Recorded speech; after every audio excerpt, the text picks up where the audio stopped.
The distress signal left the small blue-green planet of Veralia like a whisper thrown into an endless ocean, carrying nothing but a desperate plea for help. For weeks, the skies above the planet had been trapped under the shadow of the Dravik. Empire's warships, their fleet was massive, dark shapes blocking the sunlight, drifting slowly but always watching. Their blockade had been going on for so long that food supplies were almost gone, medical storage was empty, and the people were tired beyond measure. Every day, smaller Varelian ships tried to break the blockade, hoping to bring food or weapons. But the Dravik ships hunted them down like predators. The Varelian defense fleet had once been proud, but now it was reduced to just a handful of battered frigates that could barely keep their weapons powered. The leaders of Veralia knew they had only one choice left. They gathered in their dimly lit council chamber, the air thick with hopelessness, and they sent out a galactic distress call. They broadcast it on every known channel, encoding it so that every major power could understand it. The message was simple: please help us, we are under attack. We cannot hold much longer. Yet even as they sent it, the council members lowered their eyes. Knowing no one would answer, the galaxy feared the Dravik. The Dravik Empire had crushed dozens of worlds and destroyed fleets that had dared oppose them. No one wanted to share that fate. Out there in the darkness between stars, the signal traveled, passing trade routes, military outposts, and silent, dead worlds. It passed stations where board operators saw the signal, read the origin, and quickly marked it as no response recommended. Ships from neutral systems ignored it, captains shaking their heads and muttering that helping would be suicide. Even the great powers of the galaxy, those with mighty fleets, looked the other way. The message moved on, unacknowledged, but it reached somewhere unexpected. It reached Earth. For most of the galaxy, Earth was little more than a story, a backwater world no one visited. No human fleets had been seen in decades. No Terran ambassadors attended galactic councils. Some even believed Earth had been abandoned. Others claimed that humans had grown too weak to matter. After all, why else would they stay hidden for so long? Yet far beneath Earth's surface, in vast bunkers carved into bedrock, life stirred when the signal came through. Deep in the Terran command network, an ancient system flagged the Varelian call for help. The transmission was routed to the highest level, and within minutes it reached Admiral Kessler. She was a woman with iron-gray hair and a voice like steel. She had commanded fleets in wars that the galaxy no longer remembered, and she had sworn never to return to the battlefield unless Earth itself was threatened. But when she saw the images attached to the signal, cities burning under alien bombardment, children hiding under shattered walls, and the cold, smug voice of the Dravik commander announcing the planet's surrender, something inside her shifted. She called for a full council of Earth's fleet command. In the great underground chamber, huge holograms of space lit up the air, showing Varelia's location and the overwhelming Dravik forces around it. Some officers argued for staying out of it, reminding her that Earth had not intervened in galactic wars for generations. They spoke of the risks, the cost, the enemies they would make, but Kessler listened in silence, her eyes fixed on the spinning hologram of the dying world. When the arguments ended, she simply said, "Prepare the Dreadnoughts." For centuries, the Dreadnoughts had been Earth's greatest weapon, colossal warships the size of cities, bristling with guns and armor thick enough to shrug off enemy fire. They had not been seen beyond the Sol system in living memory. Many believed they had been dismantled, but in truth, they had been hidden, stored deep within massive shipyards carved into asteroids and buried beneath planetary crusts. Waiting, the order went out, and across the solar system, ancient shipyards roared to life. In the shadow of Saturn's rings, a dry dock split open, releasing clouds of frozen gas as the black hull of the Eclipse was revealed. In the Kuiper Belt, the Iron Dawn powered up, its engines glowing like captured suns. On the dark side of Luna, the Valkyrie emerged, her forward guns sliding into position with mechanical precision. One by one, more dreadnoughts awakened from their long slumber. Crew members rushed aboard, systems hummed, reactors warmed, and the deep vibration of readiness filled the air. The galaxy had forgotten the sight of a Terran dreadnought. The last time one had appeared in combat, it had turned the tide of an entire war in a single day. But those were old stories, dismissed as human exaggeration. Now, the real thing was rising from the shadows, engines fired, sending shockwaves through the vacuum. The black hulls reflected no light, making them seem like moving pieces of night itself. Their names were painted in bold white letters along their sides, names that carried the weight of history in the command deck of the Eclipse. Admiral Kessler stood watching as the fleet assembled in orbit above Earth. Below them, the planet turned slowly, its oceans and clouds glowing in the sunlight. She looked at the gathered captains through the hololink. "They think no one will answer," she said quietly. "They're wrong with that." The Terran dreadnought fleet set its course for Veralia. The stars ahead seemed to shift as the ship's jump drives charged. In the silence of space, the countdown began, and then, in a flash of white light, the black giants vanished into the dark, carrying with them the promise that the galaxy would soon remember why humans had always been feared. Far above the planet Veralia, the Dravik blockade remained unbroken. The enemy ships floated in a precise formation, their black hulls like obsidian blades against the starfield.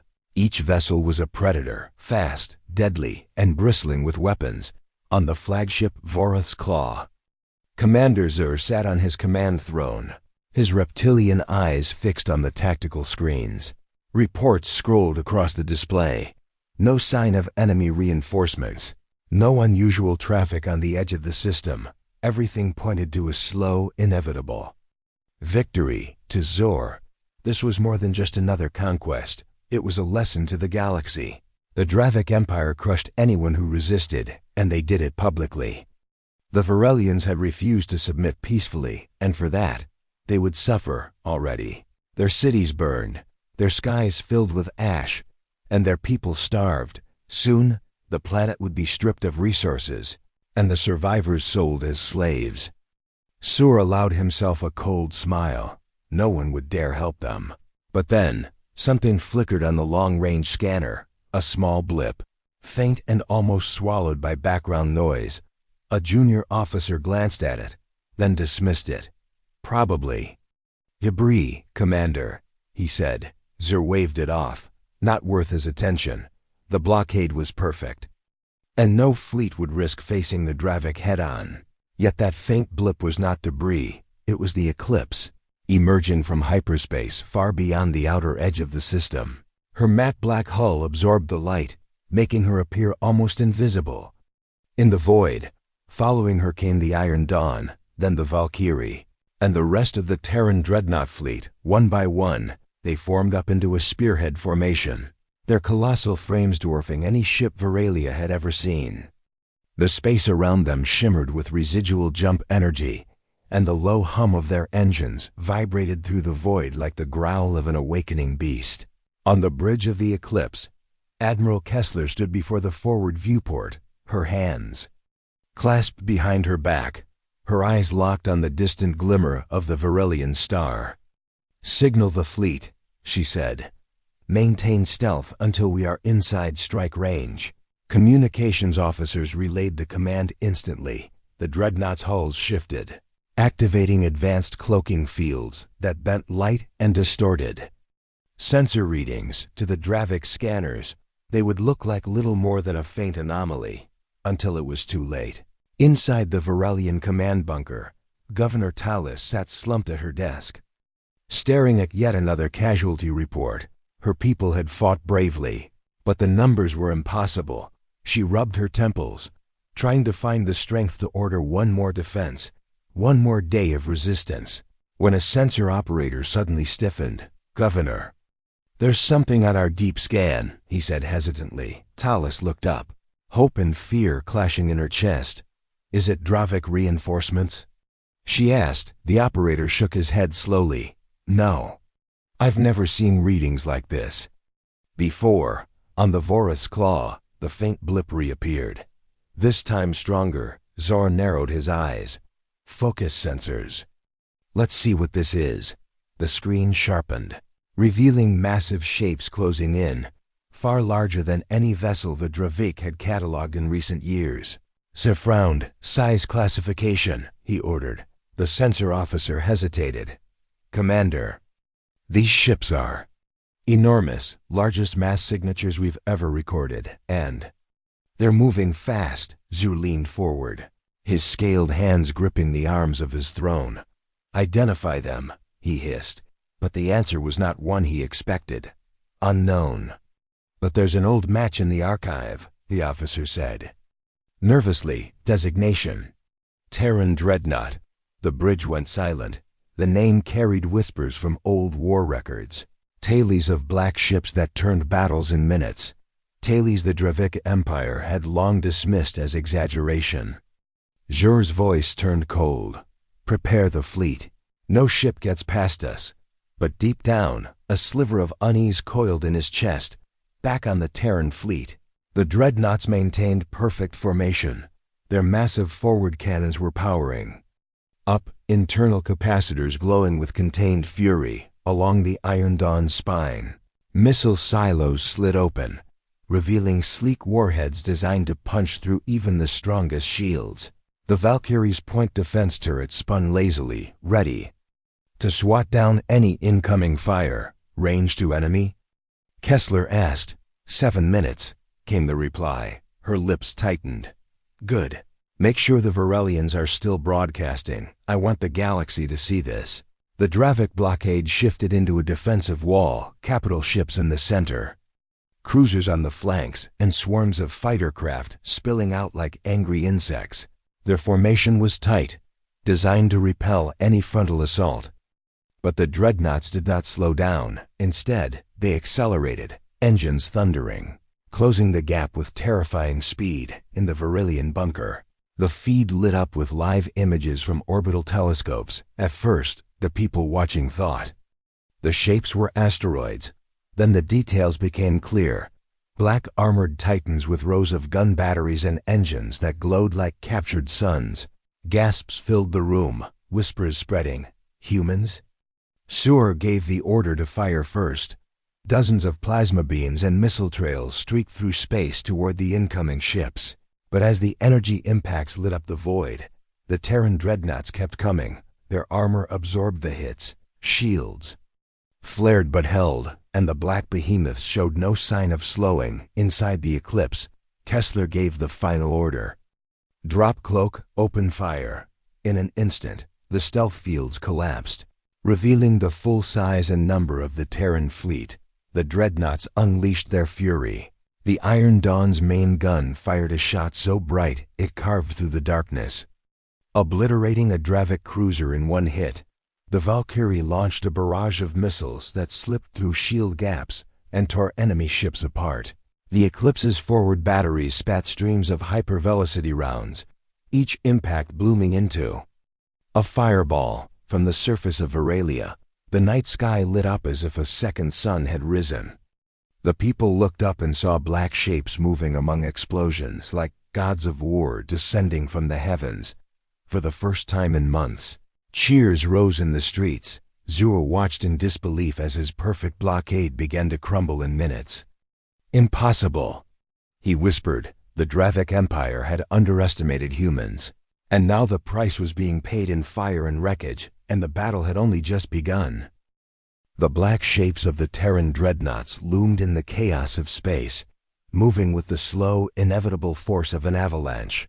The battlefield was now a storm of flashing beams, missile trails, and burning wreckage drifting silently. The Dravik blockade had been tight and disciplined before, but now it was breaking apart under the sheer weight of human firepower. Ships were exploding faster than Zur's officers could update their tactical displays. Yet despite the destruction, the Dravik commander refused to retreat.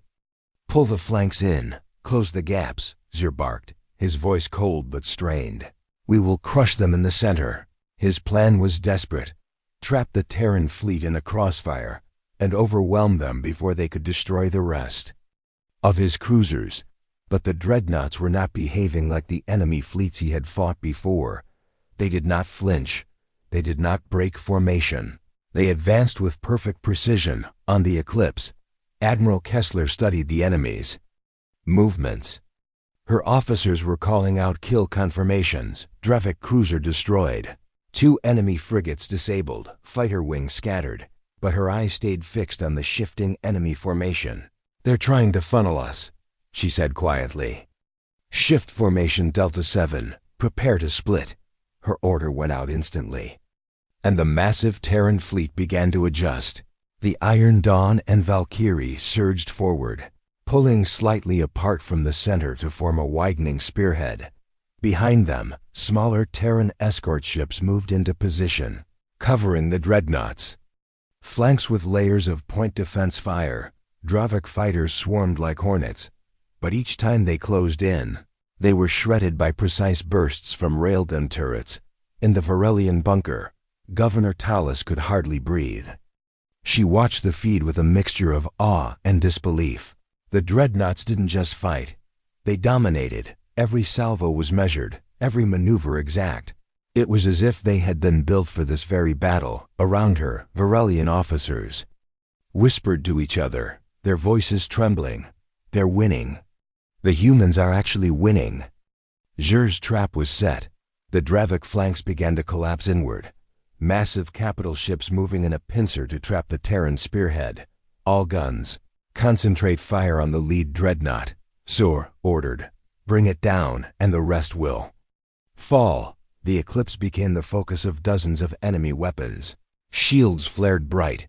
Explosions rippled across her surface armor. Warning klaxons echoed through her corridors. Kessler stood unshaken. "Helm, hold course. Weapons, prepare. Counter volley."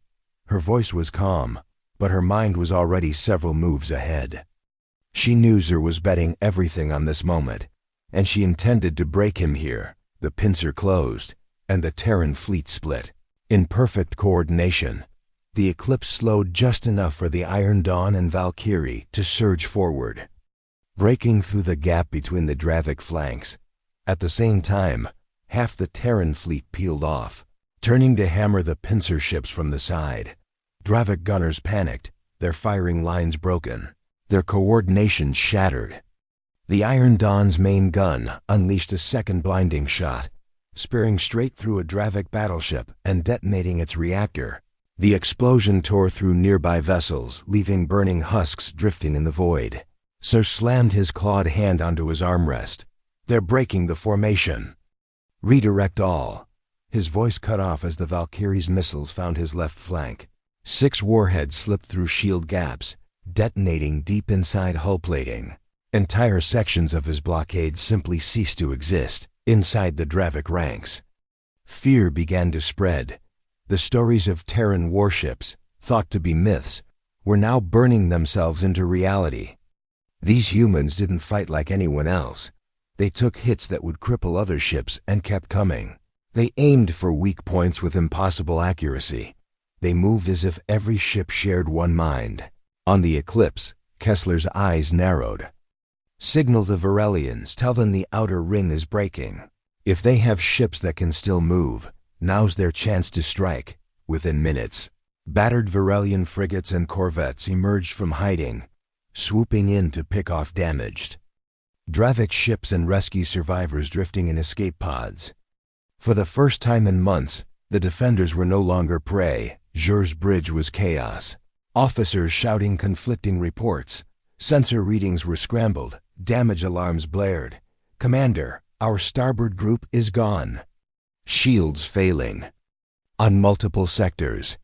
A voice cried. Zhur's tail lashed in fury. "We are Drevik. We do not run." He roared, but his own tactical screen showed the truth. The humans were cutting straight through the heart of his blockade, and there was no stopping them. Kessler gave the next order. "Bring us about. Target the flagship." Every dreadnought shifted, their massive hulls turning with a grace impossible for ships of their size. The Eclipse's main batteries aligned with Voroth's claw. The moment they were locked, every Terran ship opened fire at once. Sur saw the wall of incoming fire on His screen.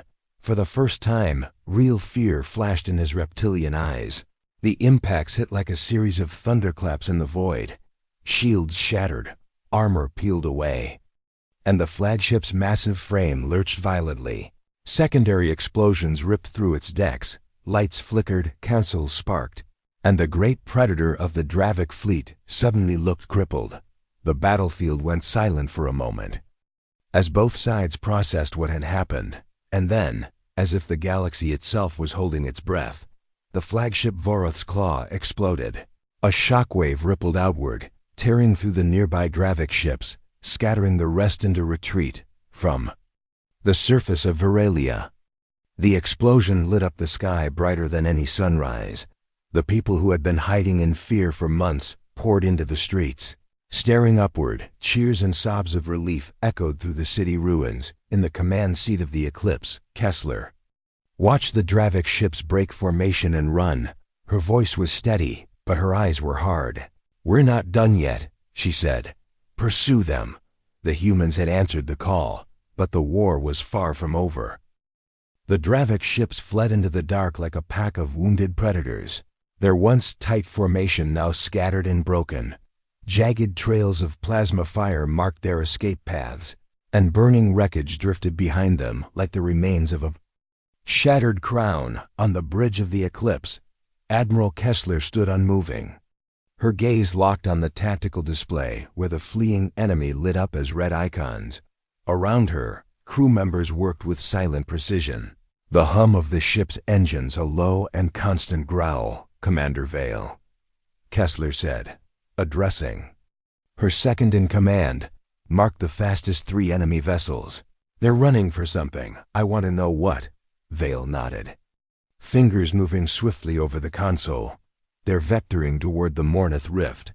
"Admiral," he said. Kessler's eyes narrowed. The Mornith Rift was a region of twisted gravity wells and unstable asteroid fields, notorious for swallowing ships whole, but it was also home to an abandoned Dravik staging base, a perfect place for a counterattack. "They're not just fleeing," Kessler said, her voice low. "They're leading us." Meanwhile, in the shadow of the rift, Commander Zhur's crippled fleet limped toward safety. Sparks still showered from damaged consoles on the Voroth's Claw's wrecked sister ship, the Dravik Fang. Zhur stood on the bridge of another battleship now, his scaled face twisted in fury. Around him, surviving officers spoke in hushed, frantic tones. They came from nowhere. Their weapons cut through our shields like nothing. One muttered. Zhur slammed his claws against the console, silencing the room. "The galaxy has forgotten the truth about humans," he snarled. "It's time we remind them why they were feared, and why they must be destroyed." The Dravik trap was already in motion, deep within the rift, hidden among shattered asteroids. A reserve fleet waited, cruisers, destroyers, and a massive carrier bristling with fresh fighter wings. Their weapons were already powered, their crews primed for battle.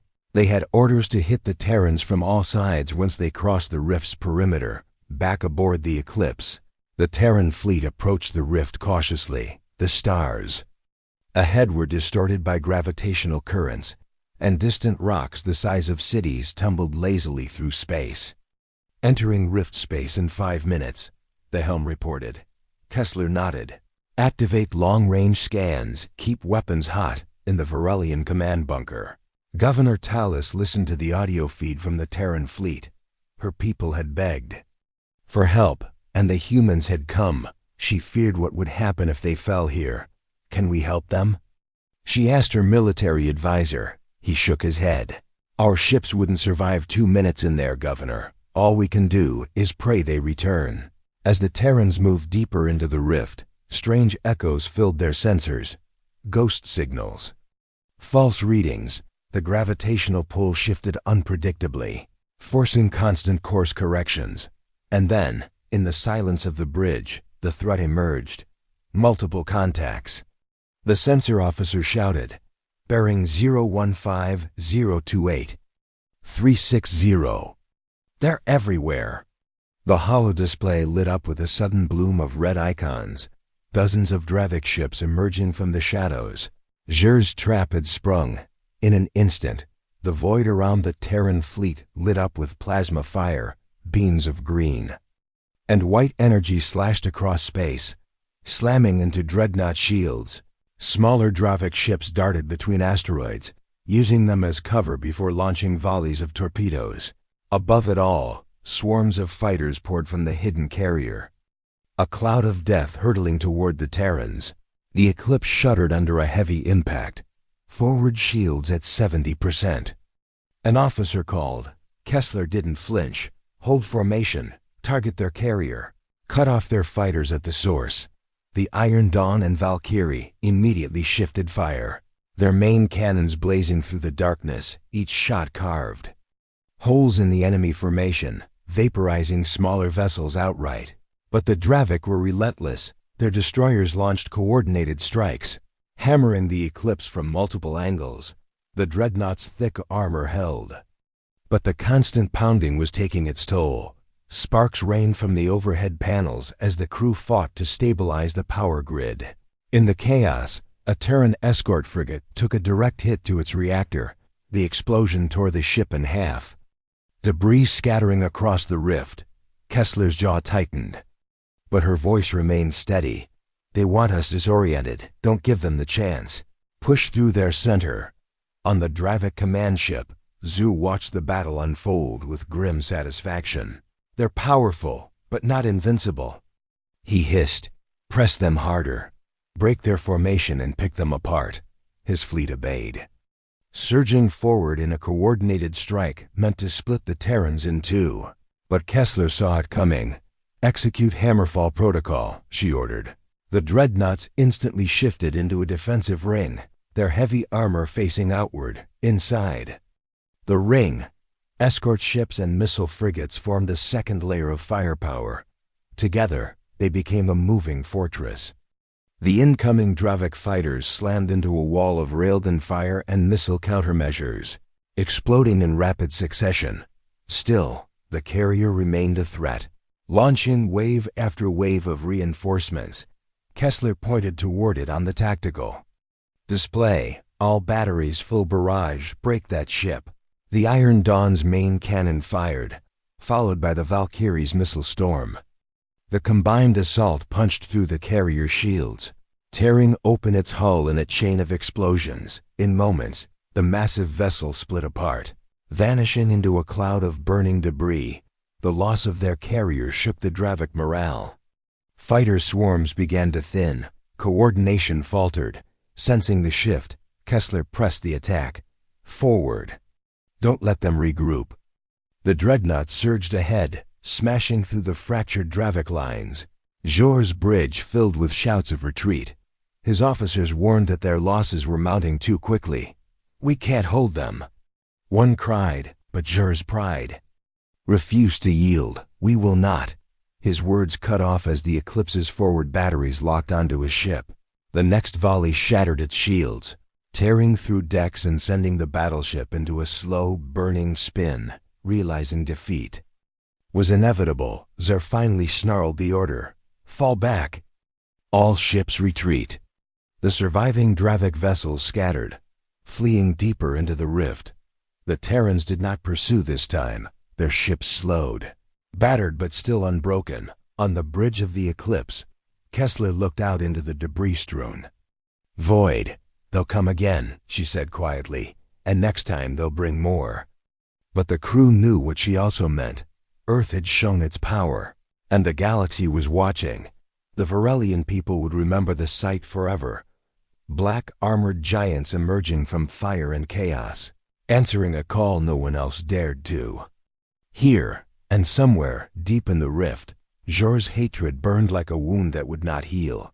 The war was only beginning. The battle in the Mornith Rift had ended, but its echoes were already racing across the galaxy. News of Earth's return to open warfare spread faster than light through the tangled web of trade routes, diplomatic relays, and covert intelligence. Channels, worlds that had long considered humanity a fated story, now spoke their name with a mix of awe and fear. In the halls of the Galactic Council, Envoys argued in hushed, urgent tones. Some called for alliance, others for containment, and a few whispered the most dangerous thought of all, that the galaxy might never again be the same on Veralia. The streets that had been silent and broken were alive again. People filled the avenues, cheering as Terran engineers landed to deliver food, medical aid, and power generators. Children followed armored marines like they were legendary heroes. Governor Tala stood on the steps of the central hall as Admiral Kessler walked beside her. The Varelian leader's voice carried over the crowd. "We called, and they answered. Let the galaxy know that Veralia stands with Earth." Kessler gave a small nod, but kept her thoughts guarded. She knew this was only the first move in a much larger game. The Dravik would not forgive this humiliation. They would come back stronger, and they would not fight fair. In the shadowed depths of Dravik space, Commander Zur stood before the High War Council. His armor bore the scars of the Rift battle, his eyes burning with fury. "The humans' return changes everything." He growled, "We cannot match them in open battle." Yet, the Dravik Prime leaned forward on his throne, his voice a low hiss. "Then we will not fight them in open battle. We will break them as predators do, strike the heart, starve the prey, destroy their will to fight in a hidden weapons facility deep within the toxic clouds of Droskar 9. Work began on something the galaxy had not seen in centuries. A siege-class gravitic imploder. A weapon designed to tear a planet apart from within its own gravity well. The Dravik plan was simple and cruel. Bypass the Terran fleet and strike directly at Earth. Back aboard the Eclipse, the fleet was regrouping in Verelia's orbit. Engineers moved between the massive dreadnoughts like ants on a steel forest, repairing scorched armor and replacing drained weapon capacitors. On the command deck, Commander Vale approached Kessler with a datapad. Intel reports chatter in Dravik space. High-volume encrypted transmissions between their shipyards and weapons labs. Kessler took the pad, scanning the reports. Her expression didn't change, but her voice turned colder. "They're building something. We need eyes on it before they can deploy." A soft chime interrupted them. An incoming transmission. The image that appeared in the air was unexpected. An alien in flowing crimson robes. The ambassador from the Andari Consortium. His voice was smooth and careful. "Admiral Kessler, the Andari people have observed your decisive actions. We wish to discuss a mutual defense agreement." Kessler gave a polite nod but remained cautious. The Andari were traitors first, allies second. They would only side with Earth if it benefited them in another corner of the galaxy. Not all were pleased with Earth's sudden reappearance. In the secret chambers of the Vale Syndicate, shadowy figures debated their next moves. "If the humans rise again, they will disrupt the balance we have maintained." One hissed, "Their fleets are relics, but their captains are dangerous." Another added, "The Syndicate was already moving agents to gather intelligence on Terran operations." Meanwhile, on Earth itself, the population was waking to the news. The feeds were filled with images of the Dreadnoughts in battle. Headlines screamed, "Earth returns to the stars." In the Underground Fleet Academy, new recruits lined up in numbers not seen in generations. Some were eager, some afraid, but all were drawn by the same spark, the knowledge that humanity was no longer hiding. But Kessler knew they had little time. In the war room of the Eclipse, she met with her captains. Holodisplays lit up with shifting maps of Dravik-controlled sectors. "We can't wait for them to strike," she said. "We need to know what they're building, and where." Captain Vance of the Iron Dawn leaned forward. "A deep penetration recon run?" Kessler nodded. "One ship, cloaked, get in and out without engaging. We can't risk alerting them." Vance's eyes lit with determination. "I'll take the Dawn," he said. Kessler studied him for a moment before giving a slow nod. "You have 72 hours." As the Iron Dawn prepared to slip away under full stealth, the Dravik trap was tightening. Zur personally oversaw the gravitic imploder's assembly, standing on the gantry above the weapon's dark spherical core. He imagined the sight of Earth's continents breaking apart. His claws flexed at the thought. When the humans see their home shattered, they will kneel, he whispered to himself in the dark void between stars. The Iron Dawn ghosted past. Enemy patrols. Her crew moved in silence, every system running at minimum power, through the viewport. Vance watched distant Dravik worlds slide past, lit in blood-red sunlight. Finally, the target came into view, the massive weapons facility suspended in the poisonous atmosphere of Droskar 9. Shield arrays shimmered faintly around it, and dozens of warships patrolled its perimeter. The weapon was unmistakable even from a distance. A vast black sphere suspended in the heart of the station. Its surface rippled faintly, bending light in unnatural ways. Vance's breath caught. He activated the ship's recorder, capturing every detail. Then the proximity alarms flared. A Dravik patrol had cut across their escape path. The Iron Dawn dove hard into the cloud cover, sensors scrambling as corrosive vapors clawed at the hull. Hold her steady, Vance ordered. The ship skimmed dangerously close to a jagged asteroid embedded in the cloud layer before vanishing into the shadows. Back on the Eclipse, Kessler stood over the holotable as Vance's data streamed in. The image of the gravitic imploder hung in the air like a nightmare. If that weapon fires on Earth... Vale began, but Kessler cut him off. It won't. Her voice was sharp as steel. We end this before they can deploy it, in the depths of Dravik space. Sir stared out at the half-complete weapon, unaware that his secret was now known. He was already planning the message he would send to the galaxy once Earth was destroyed. In his mind, the war was already won, but far away, on a black-armored giant in the silence of space. Admiral Kessler was preparing to prove him wrong. The holotable in the Eclipse's war room glowed with the rotating image of the Dravik gravitic imploder, its black, rippling surface twisting light in unsettling patterns. The room was silent except for the low hum of the ship's systems. Every captain present understood what they were looking at. A planet killer, a weapon that could pull Earth apart from its own gravity well. Admiral Kessler's voice cut through the silence. This doesn't get finished. She tapped the hologram, and it shifted to show the location. Droskar 9, a world of poisonous atmosphere and crushing storms. It's buried in heavy defenses, shield arrays, and patrol fleets. If we wait until they move it, we'll never catch it. We go now, Captain Vance, fresh from the Iron Dawn's reconnaissance, leaned forward. They're not expecting us. Yet, the patrols are tight but predictable. If we hit from the rift side, we can be inside their perimeter before they realize what's happening. Vale, Kessler's second, gave a grim nod. That still puts us in the middle of their space. If this goes wrong, there's no way out. Kessler met every eye in the room. If it goes wrong, Earth dies. We launch tonight. In the dark reaches of space, the Terran Dreadnought fleet assembled. The Eclipse, Iron Dawn, and Valkyrie led the formation, with 3 smaller dreadnoughts and a swarm of escort frigates in their wake. Their black hulls reflected nothing, blending into the void. Each ship ran silent, cloaks active, engines tuned to minimal output to avoid detection. As they neared the edge of Dravik-controlled territory, the tension on every bridge was thick. Crew members spoke in low voices, fingers flying over controls. The stars outside grew sparse as they slipped into the poisonous haze of Droskar 9's region.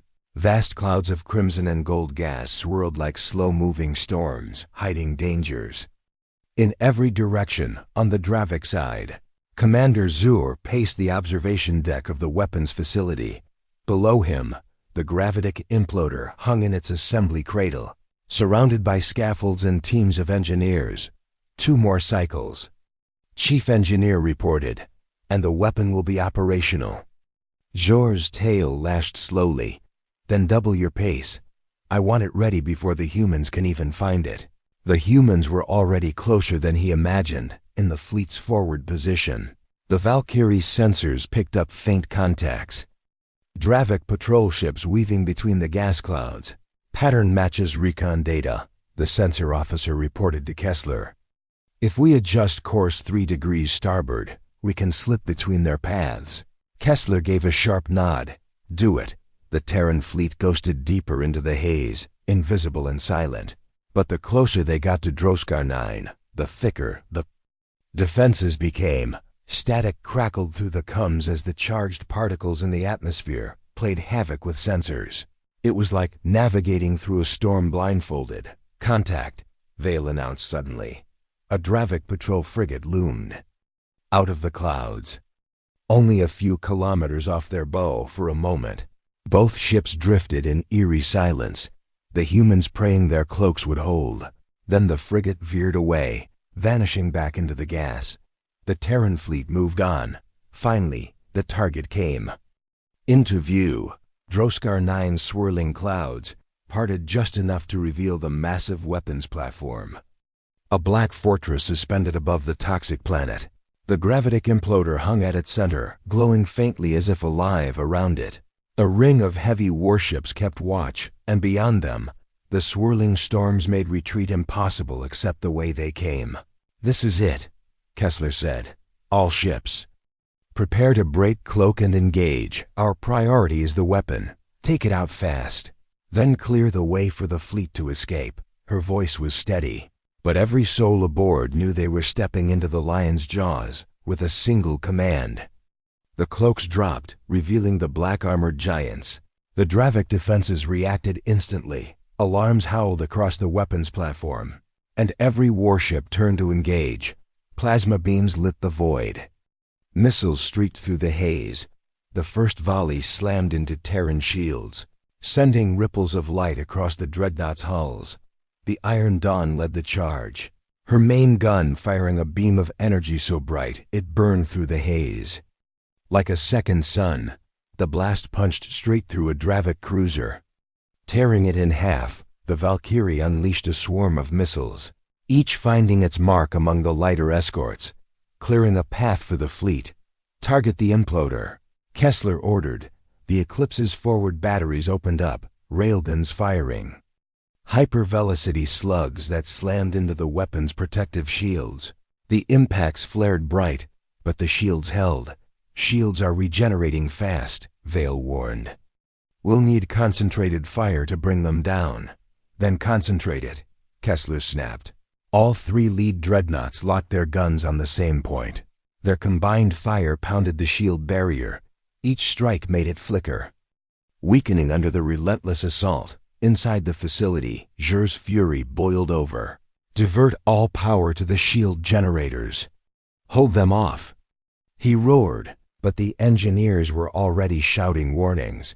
The shields were collapsing under the Terran barrage. "Shields down," came Vale's voice. "Weapon is exposed." Kessler didn't hesitate. "Fire everything," the Eclipse, Iron Dawn, and Valkyrie unleashed their full arsenals. Railgun slugs tore into the weapon's surface, followed by missile impacts that ripped chunks of its black shell away. The gravitic core inside began to pulse violently, its unstable energy bending the very light around it. Jur's eyes widened in horror. "Shut it down." "Shut it." His voice was drowned out as the imploder's core overloaded. The detonation was silent in the vacuum of space, but its light was blinding. A wave of distorted gravity rippled outward, smashing nearby Dravik ships against each other like toys. The weapons platform was torn apart, pieces scattering into the toxic clouds below. "Core destroyed," Vale reported. Relief rippled through the Eclipse's bridge, but Kessler's eyes stayed fixed on the tactical map. Dozens of Dravik ships were still in the fight, closing in fast now that their prize was gone. "All ships, withdraw along escape vector. Cover each other as you go," she ordered. The dreadnoughts began their retreat, firing in controlled bursts to keep the enemy at bay. The haze swallowed them again, hiding their movement. But Dravik fire still flashed through the clouds. One Terran escort took a hit and spun out, venting plasma before it was hauled back into formation by tractor beams as the fleet cleared the rift side and jumped back toward friendly space. Kessler allowed herself a single, quiet breath. The super weapon was gone. Earth was safe, for now. But in the smoking ruins of the weapons facility, Zur lived, his ship, battered but intact, drifted in the wreckage, his claws dug into the Fao. Command chair, eyes burning with hatred. "This isn't over, human," he whispered into the dark. The Terran fleet emerged from hyperspace, battered but intact, the black silhouettes of the Dreadnoughts gliding into the safety of Allied space. Repairs began before the jump distortions had even faded, hull plating replaced, scorched armor stripped away. The destruction of the gravitic imploder was already being broadcast across the galaxy, and reactions were as mixed as they were loud on Veralia. Crowds flooded the streets again, chanting the names of the Terran ships that had saved them. Children held up handmade banners with crude drawings of the eclipse and Iron Dawn. In the governor's hall, Talus stood before a camera bank, speaking directly to billions across the stars. The galaxy believed no one would come to our aid. Earth proved them wrong. Her words carried both gratitude and warning. Veralia would not forget who stood with them and who stayed silent. In the Galactic Council, the political storm raged. The Andari Consortium called for an emergency coalition to confront Dravik aggression. The Kalari Confederacy quietly suggested that perhaps Earth was too dangerous to be left unchecked. Old rivals exchanged whispers in back chambers, weighing whether to ally with humanity or prepare for war against them. For the first time in living memory, the galaxy was forced to factor Terran power into its future. But far from the council chambers, in the blackened wreckage of Droskar 9, Commander Zur's flagship drifted in low orbit, the poison clouds below reflected dull light off the damaged hull. Inside, the atmosphere was thick with smoke and rage. Officers kept their distance as Zor paced the bridge. His voice was low, almost calm, but it carried the weight of promised violence. "They destroyed our weapon, but they did not destroy us." Zor summoned his most trusted warlords in a private encrypted channel. The holoforms flickered into view, each a figure of Dravik power and influence. "The humans are bold, but they are not invincible," he said. "We will strike at them where they are weakest, not in open battle, in their homes, their supply lines, their allies." The warlords rumbled their approval. The plan was set. The Dravik would launch a coordinated retaliation, hitting multiple Terran-aligned worlds at once, forcing the humans to spread their fleet thin. On Earth, deep within the underground command complex beneath the Andes, Fleet Command had convened for the first time in decades. Massive screens displayed shifting maps of the galaxy, red zones marking Dravik territory and orange dots marking suspected targets. Kessler stood at the center, her arms folded. "They'll come for us. They won't just hit Earth. They'll try to break the trust we've built with our allies." Vale tapped a sector of the map. Early intercepts suggest they're moving forces toward the midline corridor. Trade worlds we just secured last year. If they take those, it'll choke supply lines to half our outer colonies. Kessler's eyes narrowed. "Then we don't let them take them." The fleet began to divide. Half of the Dreadnoughts deploying to defend key Allied systems, the other half staying in Terran space to prepare for whatever came next. This was the risk Zor had counted on, spreading the Terrans thin. The first Dravik strike came without warning, not against a military target, but against the neutral world of Calypsis 4. The planet's defenses were minimal, its cities unfortified. In a single night, Dravik assault ships descended, torching spaceports and dragging thousands into captivity. The galaxy watched in horror as live feeds leaked of burning streets and desperate civilians. The Valkyrie was the first Terran ship to respond, dropping out of hyperspace into the chaos. Her captain, Soren Halle, didn't wait for formal orders. "All batteries fire at will." The Dreadnought's guns lit up the night sky, tearing Dravik troop carriers out of the air. Marines stormed the surface to secure evacuation routes. But the damage was done. Calypsis 4 was left scarred, and thousands were gone. Kessler knew this was only the beginning. Back in Dravik space, Zur watched the news feeds with satisfaction. They will rush from fire to fire, and in doing so, they will tire themselves. he told his officers. But his pride was already sowing the seeds of his downfall. His strikes were drawing the attention not just of humans, but of species long oppressed by the Dravic Empire. Whispered rebellions began in the shadowed corners of occupied worlds, and the name Terran became a rallying cry on the Eclipse. Kessler studied intercepted Dravic communications, piecing together the enemy's next moves. "They're escalating," she said to Vale, "and if they escalate too far, they'll leave." Something unguarded. Vale raised an eyebrow. "You're thinking of hitting them again." Kessler's lips curved into the faintest of smiles. "I'm thinking of ending this war before it becomes 1,000 cuts."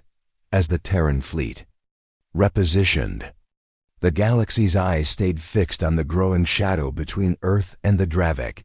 The question whispered across worlds was no longer if there would be another great battle, but where it would be fought, and deep in his war council chamber, Sue made a promise to himself that burned hotter than any star. Next time, Admiral Kessler will watch her fleet burn. He had no idea she was already planning for that next time, and that when it came, the sky itself would belong to the Dreadnoughts again. The warning came in the middle of the night cycle aboard the Eclipse, a sharp, urgent tone that cut through the low hum of the ship's systems. Admiral Kessler was already awake, standing at the viewport of her quarters when Vale's voice came. Through the Admiral long-range sensors just picked up a mass jump. Dravic signatures, hundreds of them. Within minutes, the war room was alive with activity. Red icons bloomed across the holomap, spreading like blood through the sector. The Dravic fleet was converging on 3 Terran-held systems at once. But one in particular, Cavern Prime, was the real prize. It was a fortified supply world, the staging point for most Terran fleet operations in the sector. If Cavern fell, Earth's outer defenses would be crippled. Kessler's eyes narrowed as she took in the data. "This is it," she said. "They're committing everything." Vale nodded grimly. "Our scouts report Zor himself as leading the assault." Orders rippled out across Terran space, dreadnoughts and escorts diverting course. Hyperspace lanes clearing for the biggest counterstrike since Earth's return to the stars. In orbit over Cavern Prime, defense platforms came online, missile silos yawning open. The civilian population was already being evacuated into subterranean shelters. In Dravic space, aboard his massive command ship Bloodfang, Zur addressed his assembled captains. His voice was a guttural growl. "The humans will be here soon. They will think they can stop us, but this time we will not give them room to breathe. This will be their grave." Around him, the warlords roared their approval. The Terran fleet arrived just as the Dravic vanguard was breaking through Kavarn's orbital perimeter. The Eclipse, Iron Dawn, Valkyrie, and 5 more dreadnoughts dropped out of hyperspace in a wedge formation. Their black hulls seemed to drink in the starlight. In seconds, Coms lit up with fleet-wide orders from Kessler. "Target their carriers. First, we cut their fighter swarms before they can overwhelm our lines." The opening salvo was deafening, even in the silence of space. The Iron Dawn's main gun fired, spearing straight through a Dravic carrier and igniting its fuel reserves. The explosion lit the battlefield like a sun. Meanwhile, the Valkyrie unleashed a spread of missiles that curved and dove into the enemy formation, detonating inside the shields of 2 heavy cruisers. But the Dravic were ready for this fight. Their ships moved in tight packs, overlapping their shield coverage. Their fighters poured forward in coordinated waves, striking from multiple angles. The first wave slammed into the Eclipse's flanks, railguns and plasma beams hammering at her armor, shields holding at 84%. Vale reported, "But they're pressing hard." Kessler's voice remained steady. "Then we press harder." She ordered the fleet into a rolling formation, each dreadnought taking turns in the front line before rotating back to recharge shields. It was an old Terran tactic, and it worked. The line held. Zur's eyes narrowed as he watched the Terrans adapt. "So they've come prepared," he muttered. "Let's see how they handle this." He signaled to his flanking squadrons. 2 massive Dravik dread carriers, behemoths capable of launching. Hundreds of fighters moved to encircle the Terran fleet from both sides. On the Valkyrie's bridge, Captain Soren Halle spotted the maneuver. "They're boxing us in," he warned over comms. Kessler didn't hesitate. "Break the box, split the fleet." The Terran formation divided into 2 strike groups, one led by the Eclipse and the other by the Iron Dawn. Each group surged toward a dread carrier, guns blazing. The Iron Dawn's approach was brutal and direct. Her main gun fired again and again, tearing chunks from the dread carrier's hull. Meanwhile, the Eclipse used precision strikes to cripple the launch bays of the second, cutting off its fighter waves before they could launch. Dravik pilots already in space found themselves without coordination, picked off one by Terran point defense turrets. But Tsar still had one card left, the Bloodfang itself. Larger than any Terran dreadnought, bristling with experimental weapons, it moved into the fight like a predator sensing blood. Its first salvo was a concentrated gravitic pulse that slammed into the Eclipse, making her hull groan and shudder. "Shields at 60%. Vale shouted. "Focus everything on the Bloodfang," Kessler ordered. The Eclipse, Valkyrie, and 2 supporting dreadnoughts turned their full firepower on Jar's flagship. The void between them became a maelstrom of light and destruction. On the Bloodfang's bridge, Zor grinned. "Yes. Come to me." His ship's forward guns unleashed a barrage of plasma so intense it melted through the armor of a Terran escort in seconds. But the humans didn't falter. Inch by inch, they closed the distance, trading blow for blow. Finally, the Iron Dawn broke through the remaining Dravik escorts and swung behind the Bloodfang. Her captain's voice came through the comms. "Admiral, we have a shot at her engines." Kessler's reply was sharp. "Take it." The Iron Dawn's main gun fired at point-blank range. The beam punched through the Bloodfang's rear shields and into her reactor conduits. Zur felt the impact through the deck, alarms howling around him. His officers shouted over one another. "Reactor breach. We have to disengage." Zur's claws dug into the armrests, his pride fighting against the reality of the battle. But as the Eclipse's forward guns tore into his bow, he finally gave the order, "Retreat." The Bloodfang and what remained of the Dravik fleet began to pull back, their formation collapsing under the Terran assault. The dreadnoughts pressed them just far enough to ensure the retreat was real before regrouping over Cavern Prime. The battle was over. The Dravik had thrown everything they had into breaking the Terrans and failed. Cavern still stood, and Earth's position in the galaxy was no longer a question. It was a fact. On the Eclipse's bridge, Kessler stood quietly for a moment, watching the stars where the Dravik had fled. Vale approached. "It's a victory." "Admiral," she nodded. "It's a beginning." Across the galaxy, messages poured in, offers of alliance, pledges of support, and warnings of what might come next. The galaxy had believed no one would answer when Veralia called, but now they knew. When Earth's dreadnoughts filled the sky, the answer was always the same, and somewhere in the dark. Sor nursed his wounds, his hatred burning hotter than ever. The war wasn't over, not yet. But the humans had made their point. The galaxy would never ignore them again.